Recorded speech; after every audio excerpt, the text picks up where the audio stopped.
CM గారి ఆలోచన మేరకు ఈరోజు రైతాంగాన్ని రైతులకి ఇచ్చేటువంటి మొదటి ప్రాధాన్యతలో భాగంగా అనేక కార్యక్రమాలు ప్రవేశపెట్టడం జరుగుతూ ఉంది. దానిలో భాగంగా నేడు జరుగుతున్నటువంటి కాలానుగుణంగా మనం తినే ఆహార పదార్థాలని మెరుగైన రీతిలో ఉండే విధంగా తయారు చేసే ప్రక్రియలో భాగంగా ఈరోజు ప్రపంచం మళ్లించే అవకాశం జరుగుతూ ఉంది.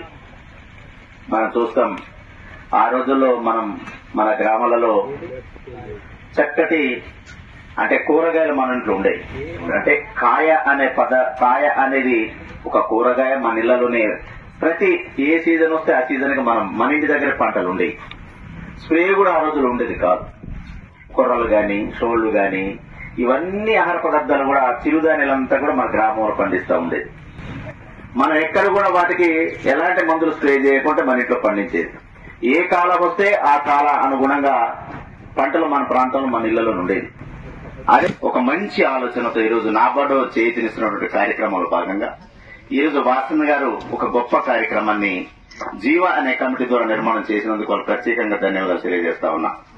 ఎరువులను వాడటం వల్ల మన ఆరోగ్యాన్ని పూర్తిగా మనం నాశనం చేస్తున్న ఆలోచనతో డాక్టర్ యొక్క సలహాలు ప్రపంచంగా శాస్త్రీయ పరిగణంగా శాస్త్రవేత్తలు కూడా పరిశోధన చేసి మనం తినే ఆహార పదార్థం ప్రతిదీ కూడా కలుషితం అవుతుంది.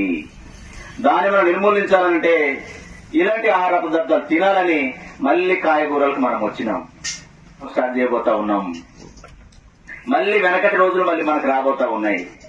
కాబట్టి దానికి నాంది పలుకుతూ ఈ రోజు గొప్ప కార్యక్రమాన్ని జీవానే కమిటీ ద్వారా మంచి కార్యక్రమం చేపడతా ఉన్నారు. మరిన్ని వీడియోస్ కోసం ఛానల్ ని సబ్స్క్రైబ్ చేయండి. లేటెస్ట్ అప్డేట్స్ కోసం వాట్సాప్ ఛానల్ ని ఫాలో చేయండి. అండ్ లింక్ డిస్క్రిప్షన్ లో ఉంది.